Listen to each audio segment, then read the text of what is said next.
Welcome back to Behind the Play. My name is Alex Adams, and I'm joined once again by friend of the show, Brandon Pillar.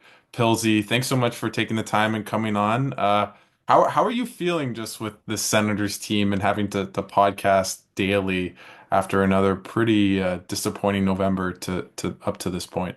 Hey, there's still time in November to turn things around, Alex. But yeah, thanks for having me. Always enjoy coming on.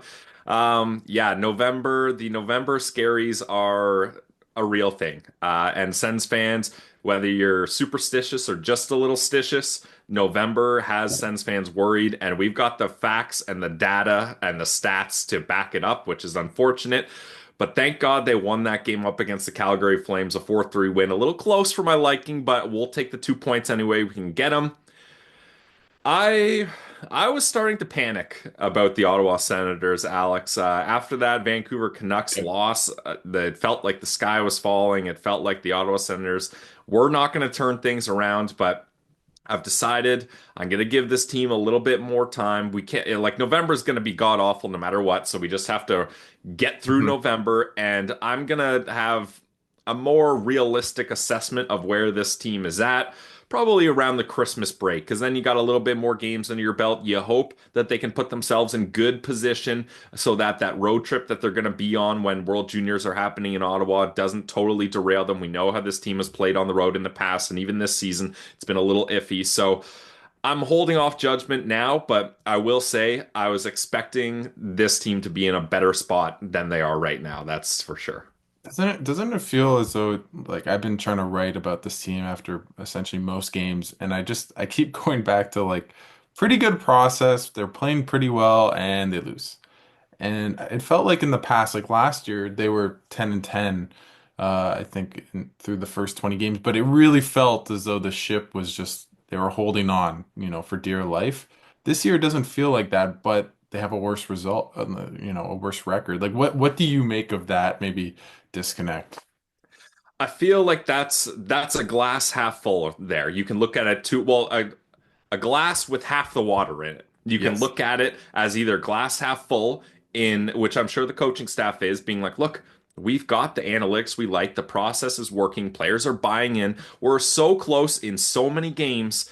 We're gonna like eventually, just statistically, we're gonna turn this thing around. And then if you want to look at it as a glass half empty, you're like, well, if they're doing everything right and not winning, how is it going to get better? Especially throughout most of this season, this team has had a pretty good bill of health. Now, obviously, you've Not got Artem Zub with a foot injury now. David Perron is out. We're not sure how healthy Shabbat is, as he had to leave one of the games and came back, but it seems like he's all good. Nick Cousins wasn't on the ice today for practice. I'm not sure whether that's injury related or a maintenance day or a coaching decision. We'll find out later on, but I think that you got to look at it as a positive. And you know me, positive Pillsy. I'm going to spin this as a good thing. So I'm going glass half full with this, that if they can just keep on going with this process, if we see star players that we know can elevate their game, I'm talking about Linus Ullmark, a reigning Vezina winning goalie. I'm talking about Jake Sanderson, a guy who we've come to see play a much more consistent, stable hockey than what he's playing right now. If those are the two guys I'm really keying in on and being like, if they can elevate their game where we know they can elevate their game to, I think that's going to change a lot of those one goal games and a lot of those swings to hopefully bring some stability to this Sens team. Is it too silly to suggest that it could be as simple as goaltending? I mean, goaltending is a huge part of winning and losing hockey games. And you look at the goaltending, and Allmark, he'll be the first one to tell you. And Alex, you're around Yep. this team and at the rink all the time. He'll be the first one to tell you that he knows that this isn't where he needs to be playing and that expectations are higher of him. So first off, that's good, because if you have a goalie being like, I don't know what you guys are talking about, I'm doing fine, then you start to get a little nervous because you expect a lot more out of Linus Ullmark than this, and he knows it. So I think that's a positive sign. We're going to get more. I think probably the move was a big deal. He's got a young family. You're not only changing teams, but you're moving countries. So there's a lot of things going on, and he had been really comfortable in Boston. So I'm willing to give Linus Ullmark a little bit more time here. And then Anton Forsberg, when he's had to step in at the start of the season, we were a little nervous when he had to handle the full workload when Ullmark went down for a bit. But when he's stepping in as a guy that's just playing spot starts and going to be playing every back to back, I think you can be confident in him to get you a couple wins there. So this year, I think the goaltending is going to be different than in past years. I just think the resume and the kind of guy that Linus Ullmark is, he's going to turn it around here. I know a lot of Sens fans have been burned. You look at Matt Murray, you looked at his resume and you thought he was going to turn around. That didn't work out. You look at Cam Talbot, a veteran guy, and that, not to say that he was horrible in Ottawa, but it just didn't reach the expectations we had hoped. And then Eunice Corposalo comes in, signs that huge deal, and he gets traded away within one season, and it went terribly. So I know Sens fans are three times bitten and maybe twice shy. I'm not sure if I got that saying right, but you know what I'm Kind of. getting at. Yeah. And they're a little nervous, but Linus Ullmark for me is the guy. I guess with that, and Travis Green's talked about Linus is our starter, but I Yep. may be more of the opinion of, hey, like, who's the better goalie right now? Your team needs wins, and Anton Forsberg has a much better save percentage. He won the last game. Yep. Allmark's lost a couple in a row. Obviously, played really poorly in that Philadelphia game. He's kind of found his groove a little bit, but what do you think about that as riding the hot goalie? Because I think about it, it's not exactly apples to apples, or I don't think that was the right terminology, but um, the fact that you look at Sergei Bobrovsky in Florida, and for a couple years, people were like, he sucks, he's terrible. And he had a couple down years, and maybe we're seeing that with Allmark. And then they played Spencer Knight, they had Alex Lyon, made the playoffs, and then all of a sudden, Bobrovsky goes on a heater and he's back. But they rode the hot goalie rather than just always cede the net to, the guy with the big payday. What do you think of that? Because I'm maybe more of the position like if Forsberg's your better goalie right now, give him a couple more starts, and then if he falls off, then you have Allmark there waiting in the wings. I think you could go both ways with this, Alex. I'm the master of spin zones here, so I'll give you both sides of it. I get the argument for the hot hand. Goalies are voodoo. A lot of it is mental. If you've got a goalie that's playing hot and is confident and the team plays confident in front of him, I don't care what his name is or what the dollar amount or the years on his contract are. Nothing wrong with trying to catch lightning in a bottle and ride that hot hand. So people that say we want to ride Forsberg a little bit more, that's totally fine. And it's not like he's an entry level goalie. He's a guy making 2.75 million. He's a guy that the Senators have trusted. They gave him that 3-year deal.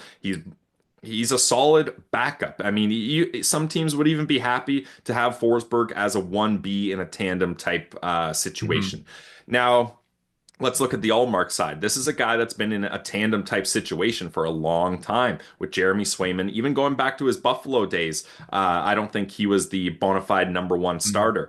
And he's talked about that. He wants to be the number one guy. He wants that challenge. He's getting paid like he's that number one guy. They signed him to a 4-year deal worth 8.25 million annual average value each year before he even played a game for this team. Like the confidence in Allmark is there from the management. They put their money where their mouth is. And I think you got to give Allmark the benefit of the doubt that he's going to turn this around. Otherwise, he starts losing that confidence. He starts being like, oh man, I wanted to be the number one guy. I'm in a tandem again. And not only am I in a tandem, but I feel like I'm the 1B and Forsberg is the 1A. And Hmm. then you start getting into some tense situations mentally. And I'm not saying this is true. This is just me speculating. I don't know the where Allmark Yeah. and Forsberg are at with that, but this is just me speculating. But you don't want the guy that came here thinking he's going to be the number one guy within the first 2 months of the season being like, what the heck? Like, I know I struggled, but I need time to get back into things, and I'm not getting that opportunity. So I think you want to keep Allmark in that routine of being like, at the very least, being you're the 1A in this tandem. And hopefully, as things go on, you view him as the number one starter. We're recording at 2:40 p.m. on Wednesday, November 27th. From what it looked like from the Sens practice, it seems like Allmark is going to be the Sure. starter. That was the decision I wanted. I wanted to get Ullmark back in because you got a back-to-back this weekend. So Ullmark and Forsberg are going to play, whether it's up against LA or Anaheim. They're going to play one of those games no matter what. Forsey just came off a win. Get Ullmark back in there, and then you can decide whether you want Forsey or Ullmark to start the back-to-back. But I think it's great to get Ullmark in. The San Jose Sharks team, they're They're closer playing. to the bottom of the standings, but they're a scrappy team. You cannot take this team lightly. They've spoiled a lot of teams' opportunities here. Our guy JD Young at Locked On Sharks, Alex, he's been taking screenshots of all the other Locked On podcasts thumbnails when they lose to the Sharks, and it's like time to panic by the Red Wings, Islanders, is the season over? Like all these kinds of things. Yeah. So the San Jose Sharks are comfortable being like, you're going to come into our barn thinking you're going to get an easy win and we're going to smack you. So that can be a big detriment to this team. And I feel like that's a good opportunity for Allmark to come in and be like, this is a team we should beat. I'm going to steal a win for you guys. And hopefully that's what happens tonight. And I tweeted about this earlier today, but that's maybe been the problem with this team. They lost to Buffalo. They lost to, well, and Buffalo's playing well now, but at the time they had weren't. Yep. Obviously, the Philadelphia game, I think that's really on Allmark more than the team, but still, Hmm. that's a game they should have won. And obviously, the Habs earlier in the year to snap that crazy streak. But those are the kinds of games against San Jose. They're playing Anaheim. Their schedule does kind of it goes a bit in the maybe easier direction than it was last week, where they just had a murderer's row. These are the games they have to win, and hopefully Allmark, as you said, like he plays well. They win 4-1 or something like that, and he's stable, steady, like their general manager. But overall, I think it's going to be really interesting the remainder of the season where this team goes in net, and it feels like it's just the same thing, every year is what's happening in net, what's the problem. There's a Yep. mini crisis. But the other thing that I kind of want to go to is it does feel as though this team does have a bit of a mental block. You talk to Travis Green, I have after games. A lot of the time, it's about our mentality. We're playing well, but little mistakes here and there. Brady Tkachuk last week called the team's performance immature. I just, what do you think of this team right now in terms of their mentality? And is that maybe part of the reason why every time in November or even in October that they kind of slide? Yeah, it's tough to shake those things, right? And I mean, look, we're guilty of this just as much as anyone, constantly talking about the November record, constantly bringing it up, constantly having the graphic on TSN Sportsnet and Amazon Prime broadcast where it shows this team in November. So for players to just be able to completely avoid and ignore that is probably impossible. So it's going to be a factor. Um, I think this team has the right group that they can figure it out. Now, it's still a young leadership core. You look at Brady Tkachuk, still a young captain. Even Thomas Chabot is certainly not a young player, but he's still in his 20s. And then you got Claude Giroux, who is the veteran guy that you hope can help stable things. And then they brought in other veterans as well with winning cultures and winning experience that you hope can help when the team gets a little shaky. Those guys can be like, hey, look, it's a long season. We're going to get through this. We got to stick to our process, and eventually we're going to get the results, things like that. But it is tough for Sens fans to watch this team lose and then watch Brady have his temper tantrums where he just Yeah. lets his emotions flow and goes after guys and starts fights and things like that. Like, sure, don't get me wrong. I love a good Brady tilt as much as the next guy, but it's just a tough look when every time things start going bad for this team that your captain goes off the rails. And I think that's something that he's going to have to learn because you can't get, and Travis Green has talked about this, you can't get too high, you can't get too low. And that was Brady getting too low and being frustrated at the situation, whether that's just him personally being like, I gotta let off some steam. I'm pissed off right now. Or if that's him being like, I gotta send a message to the team that how we're playing and what's going on right now is not acceptable. And I gotta show them that I'm not happy with this. Either way, I think he's gotta pick his spots a little bit better. And I completely agree, and I wrote about that after Monday's game. It's just like I don't like he's not getting traded. I think that's No. absurd. I know you know that as well. But in many ways he's an unbelievable player, right? Yes. Obvious. But as you mentioned, he gets in fights, he wears his heart on his sleeve, and that might be the best part of his game, but also the biggest detriment, right? Yep. That he really rides the highs and lows, and that's what the team does. And he's only I think 25, 26. We're all fallible. I am not perfect. I'm an emotional person too. We all are, right? So, but I think that is part of maybe the leadership with him where I really would like instead of Travis Green, I understand why he defended him on Monday, but say, hey, we just need to be more even keel. We need to play obviously with passion, but also not lose kind of the emotional part of our game and spiral. And you saw with Tim Stützle as well later in that Vancouver Yeah. game. He got into a fight, and it's like Tim Stützle, like I am never going to complain about both those players' effort. In that game against Vancouver, he was unbelievable. You could tell he was just a menace, but it wasn't going his way. And I think about a little bit like the term like work smart, not hard. And obviously you want them to work hard, but sometimes it feels like this team doesn't play smart. And you kind of talk about talking to guys like Cousins and Jensen, where they're like, we kind of just lose a little bit of like game management a little bit. And I think that's where this team is hopefully learning. And I think in many ways they're playing much better hockey. Like I don't think they're playing bad. They've had stretches every team does, but can they start to like, oh, you're up 2-1, don't make a pinch. Like Yep. Tyler Clevin against was it Vegas, like pinches up, but like really, and leads to a goal. Right? Just like mistakes like that just are kind of you can prevent. And it feels as though this team is still in a place where maybe we would have thought 2, 3 years ago they would be learning or would have learned. And now we're still kind of seeing the remnants, maybe, another ownership group, another kind of management group where things were let to be, that there was no consequences. And I think Travis Green has brought some of that, but there's still, it's kind of like trying to untangle all the I don't know what the right word is, but wounds, toxicity, I don't know what, but just like the bad habits is probably the best way to describe it, that this team still feels like it has. Yeah, and that's why it's so frustrating for Sens fans because you're sitting there being like, everything has changed. New ownership, new coach, new general manager, new goalie, veterans from winning cultures being brought in. You're like, these are all the pieces of the puzzle that we thought were the main problems and were the causes of losing. Now, not only do you fix one of those issues, you fixed all of them essentially.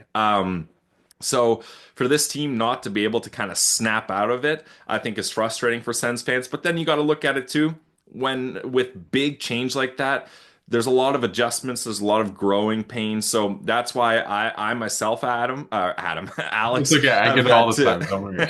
You got two first names, so I it know. makes Fuck. sense. But you got to. I got Adam Gaudette on the brain. But you got to be able to understand that it will take time for them to fully be able to buy into this process game in and game out. And when they're not getting the results, maybe they're like, well, this process isn't working. We want to change it. No, you got to stick to what Travis Green believes in and how he thinks this team can win games.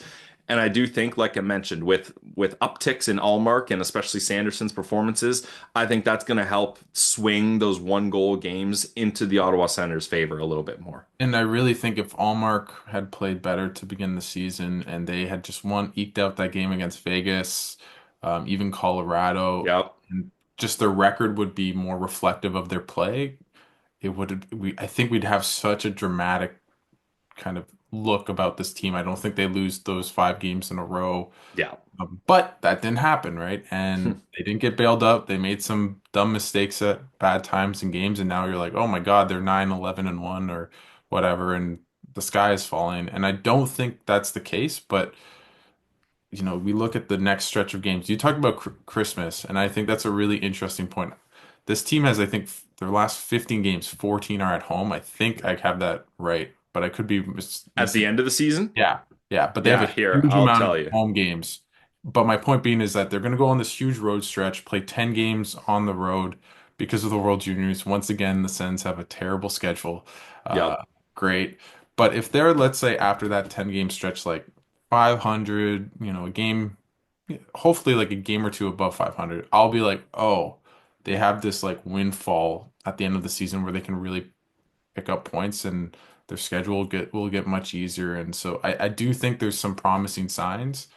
At the same time, until they do it, it's really hard to believe. And the East is pretty, mid-lane. I call it the Mid-Atlantic for a reason. Yeah.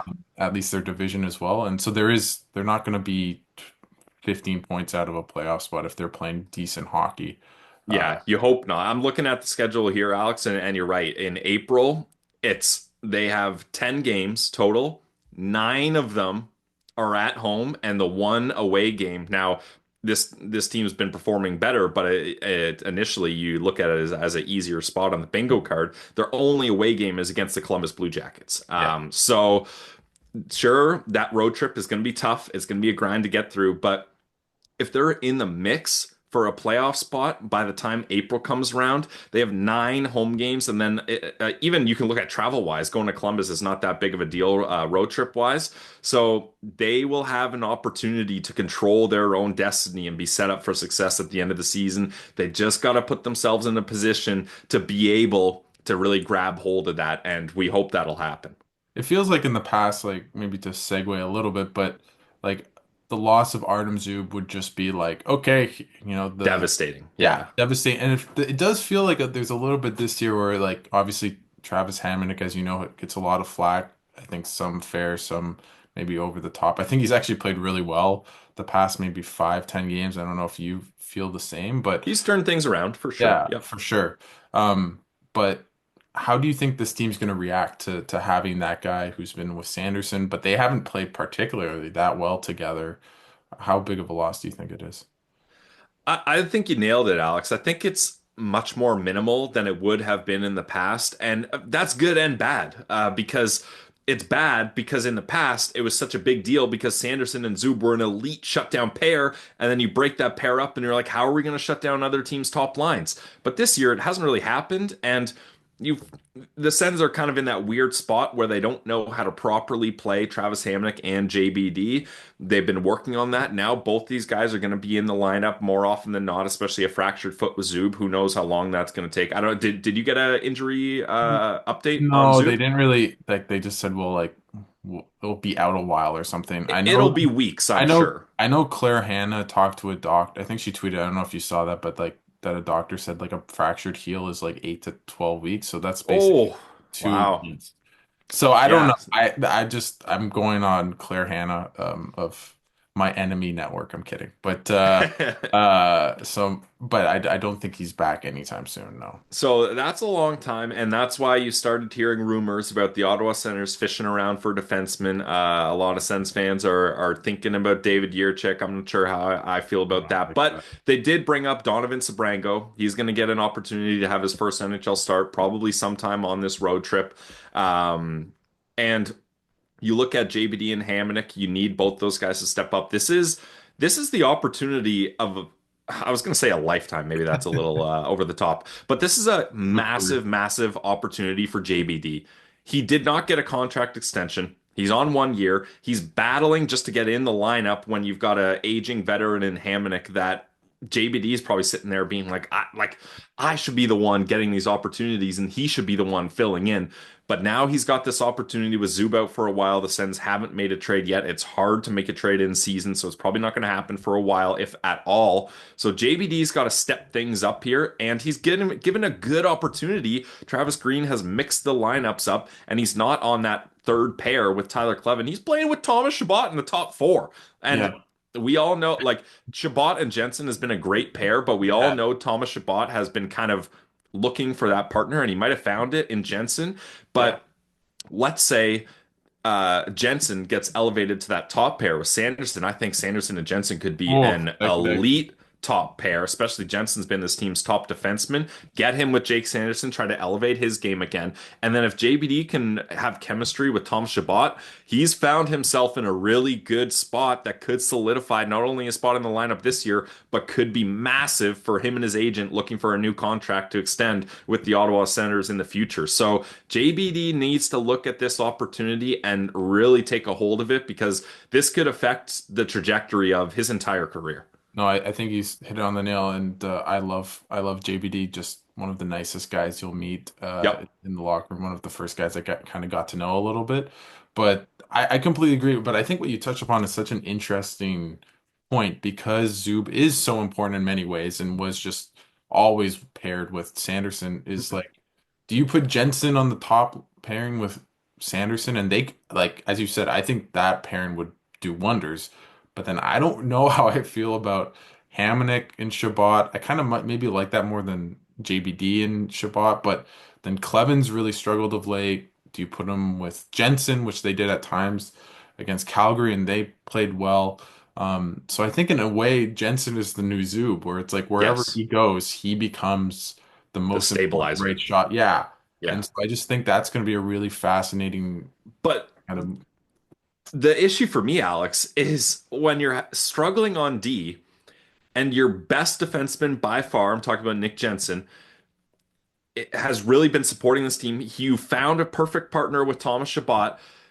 Why would you downgrade him in the lineup and cut down on his minutes? I get it. It's to try to stabilize Cleven, who is going through the ups and downs of being an NHL defenseman. That's expected. I think we've seen Cleven where he's been good, and we've seen Cleven where sometimes you're like, ugh, maybe he's not as ready as we thought. And that's okay. That's going to happen. I'm not trying to get down on Tyler Cleven, but to downgrade Jensen to the third pair and elevate Travis Hamonic to the top pair when Jake Sanderson's already been struggling. Like if Sanderson had been having a Oh, great consistent season, then it's like, you know what? I don't think Hamonic's going to bring him down too much. But that to me is just a wild decision. I've said it since the day JBD was drafted. I was like, that's Thomas Chabot's new partner because I saw so many similarities between JBD and Dylan DeMello, and yeah. I've been hoping that he can grow into that type of player because DeMello was Thomas Chabot's perfect partner, and the fact that the Sens let him go for a third round pick is something that And will as haunt me to this day. and as a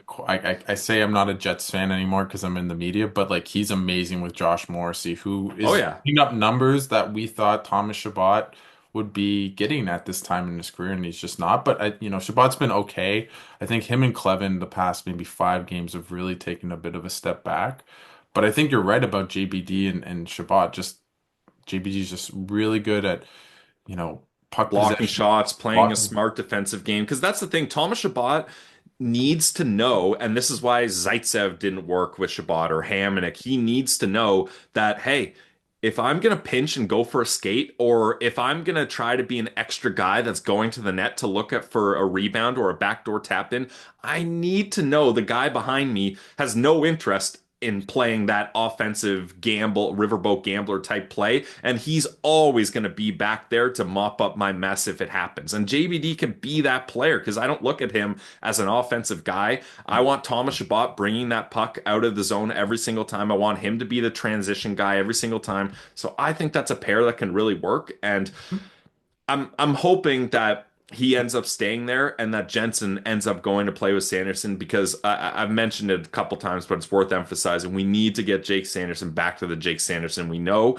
and Jensen deserves to be on that top pair playing those big minutes. And but that's kind of the problem that I can see from if I'm Travis Green is the Clevin Hamonic pairing just has not worked. And then But that's that's your bottom pair. If you got to yeah, sacrifice, maybe your bottom no, pair no, that's I paying agree. 13 to 15 minutes a night isn't going to be top form up against other teams' bottom six. That's fine. I'm not willing to sacrifice my top defenseman in Jensen and my top pair in Sanderson and whoever he's playing with And just to try to supplement a third pair, right? That's how I view it at least. no, and that's interesting because if you look at with before Zub got injured, there would be many nights where they were basically playing all three D pairs at 5-on-5, basically the same amount of ice time.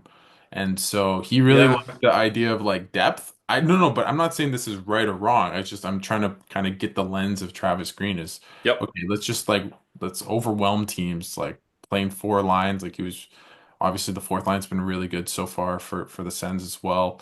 Third line probably could use a bit more scoring, but has been pretty good defensively. But yeah, I think that's the give and take is do you kind of load up and go, just play your top four like crazy, which I think, in my opinion, like the more Jake Sanderson's on the ice, the more I like that. Played 30 minutes last game, Alex. And 30 he was minutes. Like he can amazing. handle it. He was, Yeah, he was and he good. was Yeah. the best player maybe on Mind the, you, a lot of that is power plays. When you get nine power yes. plays, the defenseman on your top power play unit is going to And rack up the minutes, but he can do it. And I think he thrives off games where he's playing 24 plus minutes. well, he even said that post game. He's like, just with the power play, it's like I was just getting a bunch of touches, so I just felt really good about my Yep, game. So gets him in obviously the that won't game. be the case.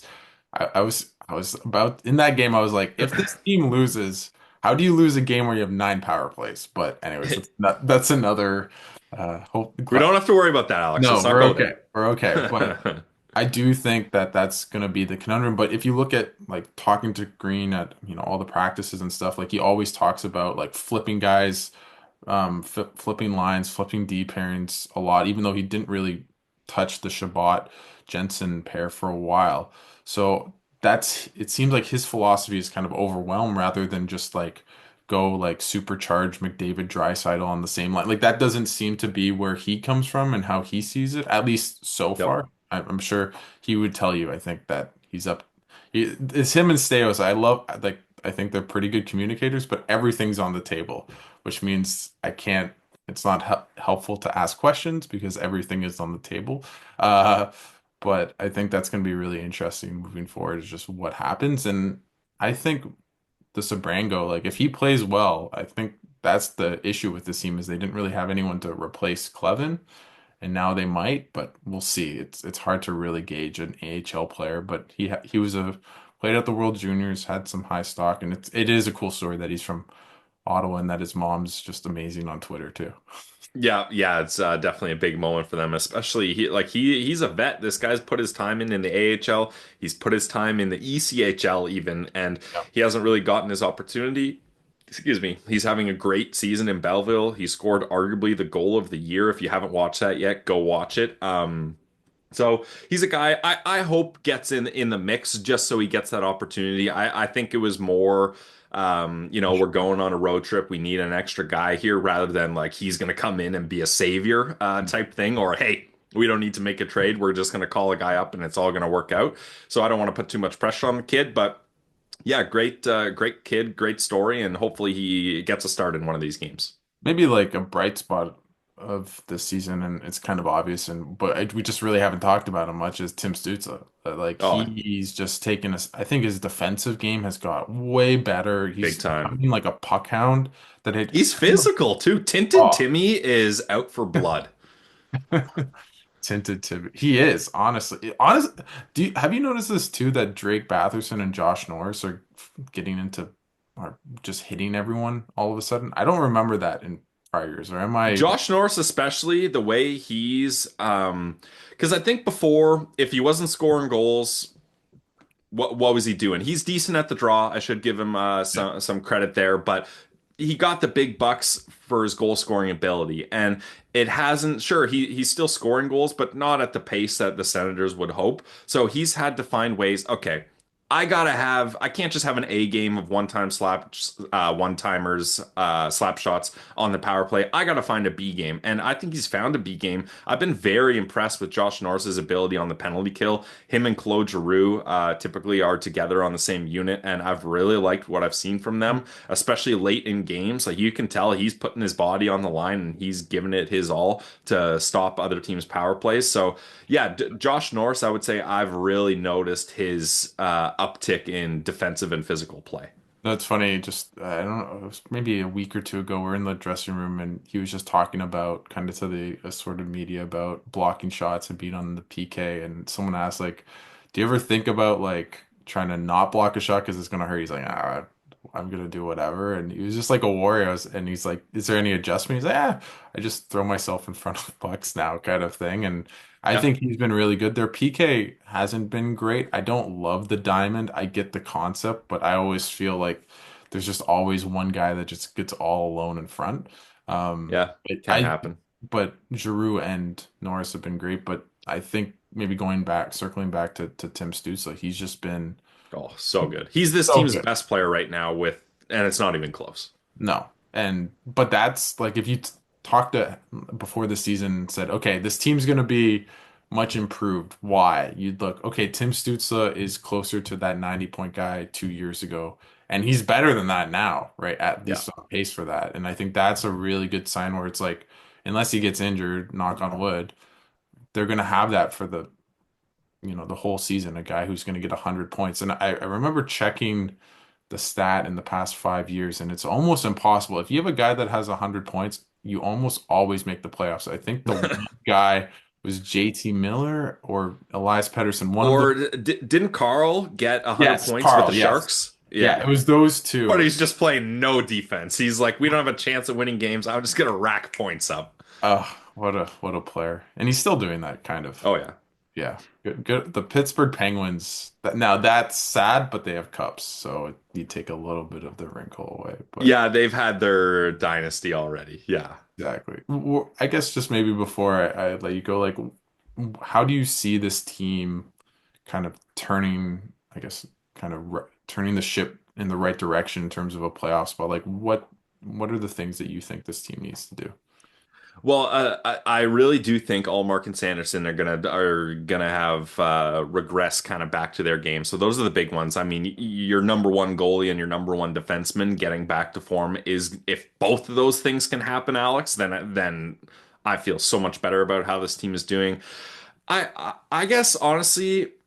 I think the big thing is Travis Green and the rest of the coaching staff. I think they did a great job bringing in Yeo and Baumgartner and obviously Daniel Alfredson. I think that's a great coaching staff, and I think they're going to help this team turn things around. But they're going to have to find a way to have this team, and especially the leadership group we talked about, Brady Tkachuk, stay calm and keep going with the process because the results are going to get there. This is a team that I believe is built to be better than where they are right now. We Yeah. haven't seen David Perron's game at all. And obviously, I give him a lot of leash stuff going on with his family. We're hoping that things with his newborn child continue to trend in a healthy direction. Obviously, that's going to have a big toll on a guy's mental health and where his mind's at. And now he's injured.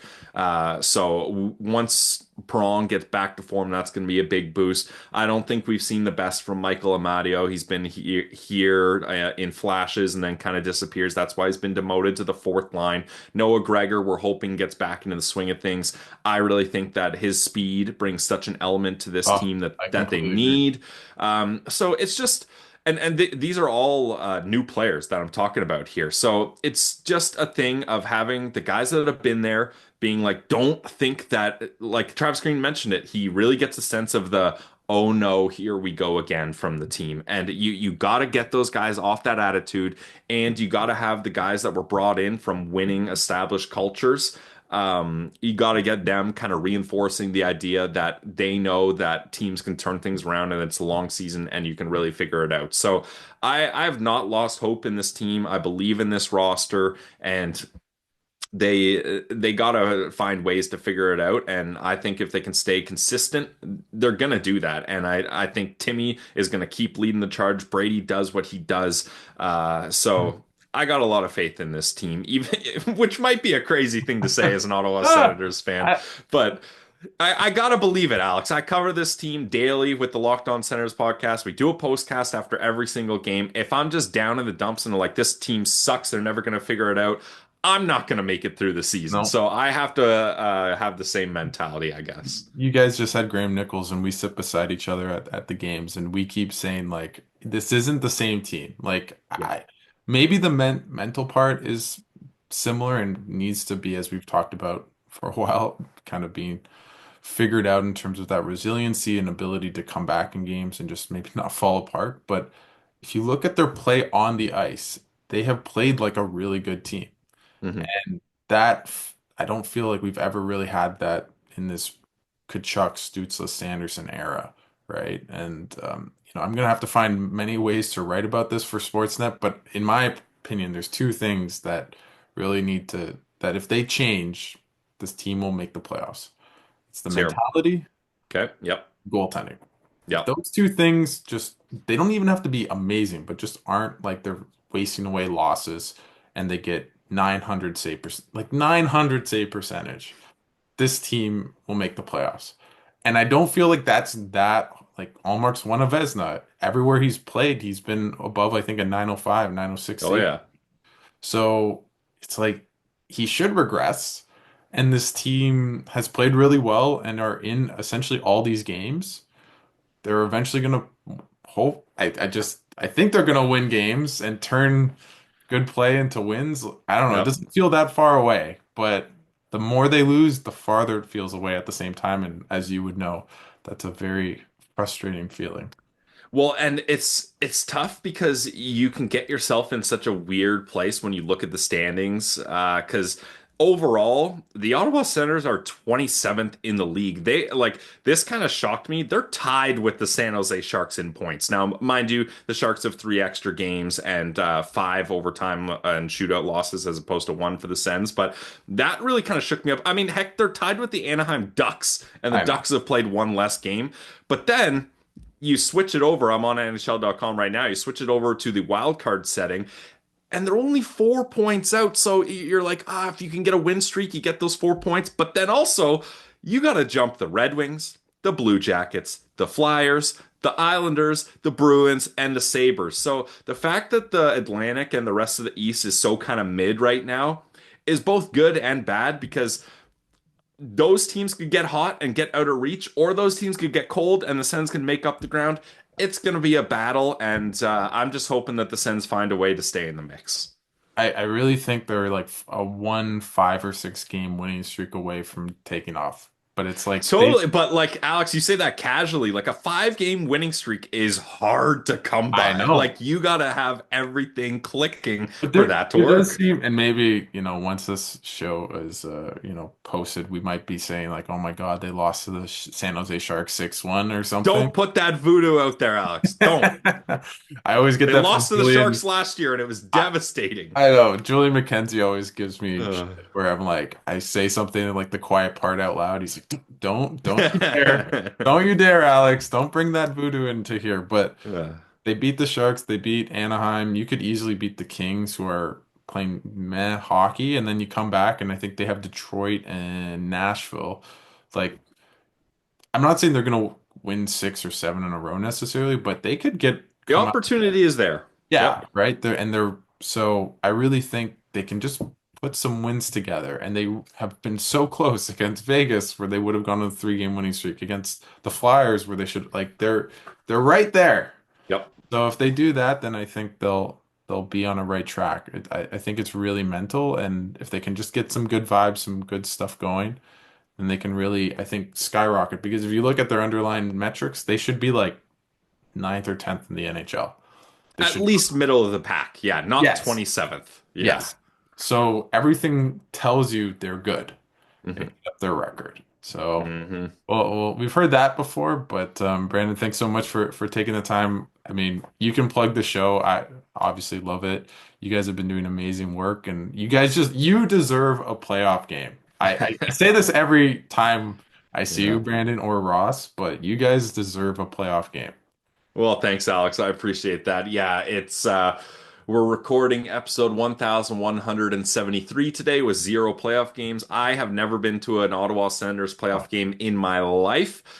I want it more than probably most Sens fans, which is saying something because they want it badly. Because if we could cover a playoff team, look, I love doing prospect profiles, but when you're doing prospect profiles and you're in the thick of the draft in early May when other teams are eyeing the Stanley Cup, it gets depressing. So I would love at least to be in the mix in April for that home stretch. We get a lot of positive momentum and find a way to sneak into the wild card. That's what I'm going for. But you can follow along with the Senators season with us over at Locked On Senators Podcast. Find us on Twitter, X at Sens Central, Instagram, lockedon.senators. We post every day, Monday through Friday. We got an episode on Apple, Spotify, YouTube, and then the postcast has been some of our biggest content. People love venting or vibing after a Yes. game with us. So after every single game, you can watch us live. It's usually myself, Ross Levitan, and then Laleems Martian and Jack Richardson get in the mix as well. We appreciate those guys for what they do too. So if you're not sick of Sens content, we got lots for you. Your Sens sickos. Do you have a Yes. favorite? Do you have a favorite postcast that you've done? Like, well, the one, it's crazy because you would think it would be games where we win, Alex, where I'm like, oh, that was so fun. We were vibing. But some of our best work is when we lose. We know how to lose. Our postcast up against the Vancouver Canucks was a postcast for the ages. We went an hour and a half. Holy sh. I was so upset after that game, and we always say it's like a therapy session. You can vent.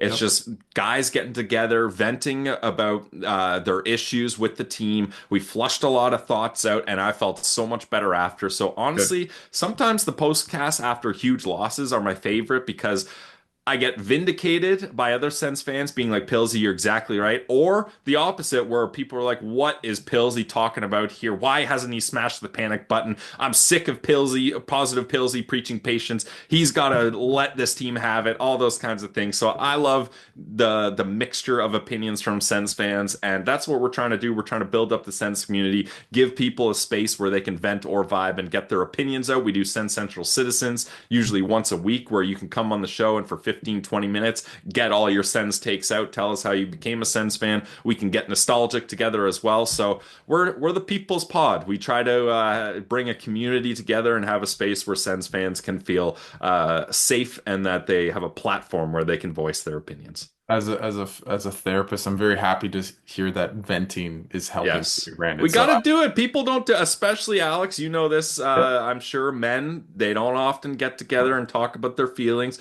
I know we're talking about our feelings about a hockey team, but it's still Hey. good to get those out. Exactly, exactly. And hopefully you won't need as much venting in A kind of April. It'll be more little just more vibing would be great. just Yes. vibing, screaming, yelling, shouting, but in a good way. So, but Yes. Brandon, thanks so much for taking the time as greatly kind of just plug. It's an amazing podcast. Everyone should check it out. And thanks again for coming on. Hey, no problem. Thanks, Alex. Always happy to join.